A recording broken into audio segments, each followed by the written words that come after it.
In order for something to grow, it has to rain. When I was young, I saw this commercial on TV. And I remember this commercial really, really well because it confused the hell out of me. I didn't understand the emotions that were involved. Let me show you this ad. Let's see what you think. Mitä jos menee penkin alla? Vaikka vois vaan karata. Mun pitäis nyt vaan luottaa itseeni. Mähän haluan tätä.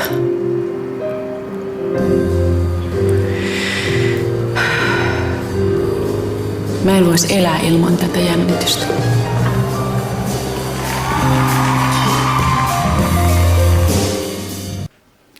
Do you see what I mean? I mean, there's this woman, an adult, saying that she couldn't live without feeling nervousness. I mean, what do you mean you can't live without feeling bad?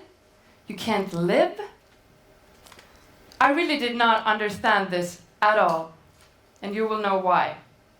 When I was 4 years old, I started ice skating. And when I was 7, I started competing. And I hated being nervous. Being nervous was the worst thing in my life.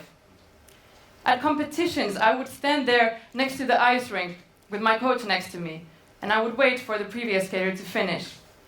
And I would feel horrible. I would be so nervous. I would be there shaking up and down, trying to make my shaky legs feel somewhat normal. And I wasn't shaking only because I was nervous. Can you imagine how cold it is standing there next to an ice rink, and I'm wearing this mini dress that's sleeveless, so it's like the double shakes. When the previous skater finishes, they announce my name, and I get on the ice. My coach says some encouraging last words to me, but I can't really hear any of them over my own thoughts of, I can't do this, I'm not good at this, or what if I fail? Sometimes I would see my parents in the crowd. I would be really worried that I was going to let them down. So I would compete in this blur of nervousness and fear. And sometimes I did good, sometimes I did bad, but those moments before getting on ice would always be almost unbearable for me. Fast forward a few years, I'm 15. I have a knee injury. I can't do any jumps anymore. I can't even run for 6 months. It was a catastrophe. But was it really? Because now my life could get easier. I wouldn't have to worry about training schedules and competitions. I mean, I could go to school and hang out with my friends after class. And I wouldn't have to worry about those moments of feeling that nervous. But my parents kept pushing me. They encouraged me to keep going. And honestly, it wasn't that hard to persuade me because I didn't know any different. I mean, my whole life I've been an ice skater. I started when I was 4. So I continued, but I switched to another discipline where I didn't have to do any jumps. So I took up synchronized skating. I was now skating with 15 other girls at the same time. By the way, can you spot me in this picture? I'm the girl with the red hair. This was like my rebellion phase. I wanted to have crazy hair colors, but they wouldn't let me, so I just had to go with the red. So now I was in one of the best junior teams in Finland, and I knew I was getting better, and I enjoyed people telling me that I was good. But when competition season came closer, I started thinking about this commercial again, and how I wished I could have enjoyed that feeling. And don't get me wrong, I really much enjoyed ice skating, and I loved those moments during the program and after the program. But not before getting on ice. I mean, I hated being so nervous. Now I also realized I was in a team. So if I would mess up, it wouldn't just affect me, that would affect the whole team, so it didn't really help with my problem now, did it? Then after 2 years I got to the senior team. So now I was ice skating at the highest level possible. So naturally, the stakes and the pressure was a lot higher. We got bronze that year. We were the 3rd best team in Finland. I mean, that's good, right? Wrong. That was really bad. Are you kidding me? A bronze medal was a huge disappointment. Why? Only the 2 best teams get to go to the World Championships. So a bronze medal, I mean, we were so upset, and trust me when I tell you about disappointments, our team went through a lot of them. Now, I don't even know where most of my bronze medals are because I didn't want to put them on display to remind me of these disappointments and huge failures. But the following year, we were winning. And we were winning. We were on fire. We won the Finnish national championships for the first time in our team's history. This was the most amazing thing that had ever happened to our team, the most amazing thing that had ever happened to me. We were number 1 in our country. This, of course, meant that we got to go to the World Championships. Finally, we were going to the World Championships. So there I was on April 7th, 2013, in Boston, USA. I'm by the ice with my team, and we're waiting for the previous team to finish. There's people as far as I can see through my huge fake eyelashes. And I'm standing there in this itchy pink lace dress. I'm trying to move up and down again, trying to shake my legs to make them feel somewhat normal. It's really noisy there. It's the mix of the previous team's music and the crowd cheering them on. Our teammates talking calmly to each other and our coach saying some last encouraging words to us. And I'm there with my thoughts again. How could anyone want to feel like this? Why am I doing this to myself? You know, for a millisecond you're wondering if there's a way to sneak out without anyone noticing.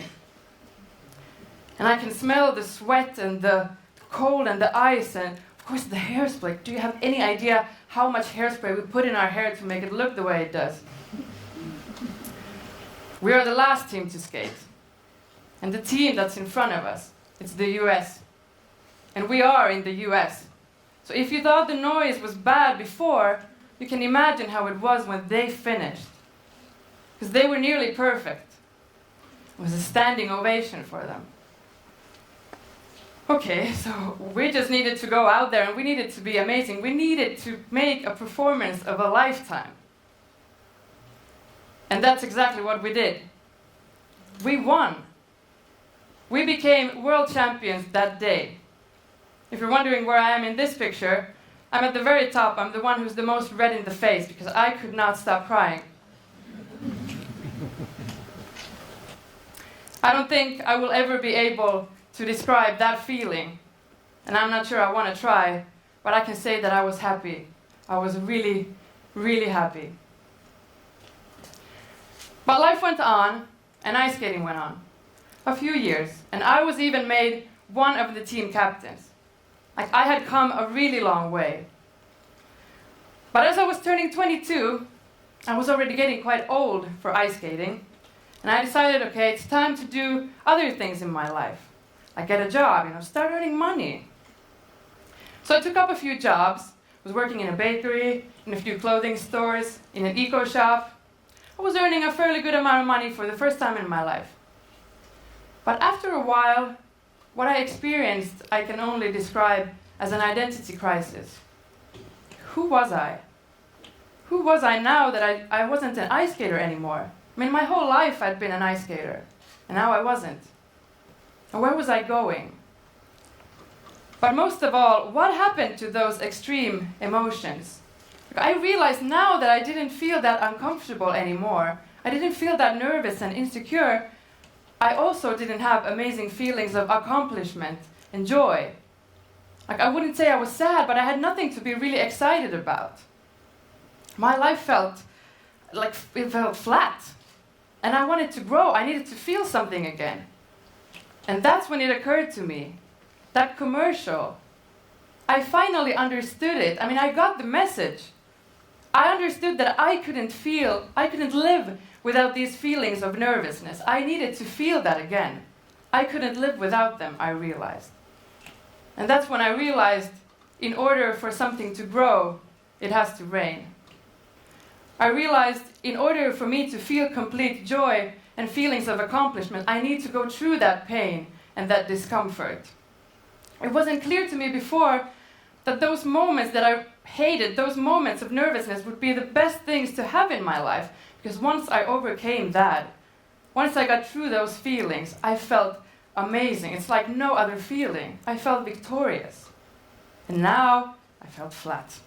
And my life felt dry without any of that rain. So what was I going to do about that? Well, I needed to go out there and find that brain. So I left Finland and I moved to Brussels. And I rolled into the College of Advertising and Design. Because you know, I always had this fascination with commercials. And I was really uncomfortable in the beginning. I mean, I was living in another country for the first time in my life. I didn't know any French, maybe 10 words, 0 words in Dutch. I had no friends here, and my confidence in my drawing skills was just non-existent. So I was feeling, nervous and like uncomfortable again, like on a daily basis. So this was good, but somehow it wasn't enough. Then I wanted more. I realized I still needed some sport in my life. I had something inside me. I still needed to move, and I needed something like ice skating, but different. So naturally, I started boxing. I found a sport that has crazy intensity, and it's vicious, and it's incredibly demanding. Like, honestly, it scares the hell out of me sometimes. Like, I never knew it's this tough, not only physically, but mentally. Oh my God. But I want to take my hobby to the next level. I want to start competing. And now it's finally happening this year. In a few weeks, actually, I'm going to have my first fight. And I can already picture myself at the competition, next to the boxing ring with my coach, and we're walking towards the ring, and I have my hair braided in these 2 classic boxing braids. And I'm trying to shake my arms to make them feel somewhat normal. And I can hear the crowd. I think someone is yelling my name. I can probably spot some friends in the crowd. And I'm getting sweaty just thinking about that moment. And I know I'm not going to feel good in that moment. I'm going to feel horrible. And I'm going to think, why am I doing this to myself? Again, like I could be in bed watching Netflix right now, but I'm here and I'm so uncomfortable. But that's good, right? That's why I need to do it. That's why I want to do it. Because I want to overcome those feelings, because I know that's what's going to make me grow and improve myself. I need to embrace those feelings of nervousness. I know for many people, being nervous can be this huge thing that stops them from doing something. And I know a lot of people have that with public speaking. Maybe a few of you here have it. And I get you. I mean, I've hated public speaking my whole life. Back in school, when I was younger, presentations were the worst. Getting in front of the class, why would you want to do that? Like if in ice skating, it was bad to go to competition. In school, it was bad to go in front of the class. Like, if it would have been up to me, we never ever would have had to do that. So then a few months back, I was asked to do a TED Talk. So my first thoughts were, it's public speaking, it's in front of all those people, and it's going to be on YouTube, but I couldn't do that. How nerve-wracking. But then, of course, that's why I had to do it. That's why I had to say yes. Because I realized, okay, this is a challenge again. I need to go over those feelings, because this is what's going to make me grow and improve myself. I needed to embrace those feelings of nervousness. As it is probably clear for you at this point, I've experienced a lot of nervousness in my life, countless of times. But that still doesn't mean that I will ever learn how to not be nervous. There is no magic trick that you can learn to switch off the shakes and the tingling in your body or the negative thoughts that pop in your head. But what I've learned is that if you're nervous about something, the only way to fight it is to just go straight towards it. Because when you put yourself in those situations over and over again, and you feel horrible, but when you embrace that feeling and you know that this feeling, this horrible feeling, this is you challenging yourself. And this is you improving yourself. It's not supposed to feel easy. When you know that and you take in that rain, your life will bloom with new experiences and opportunities, and you will grow. And you will do things you never even thought you were capable of. Thank you very much.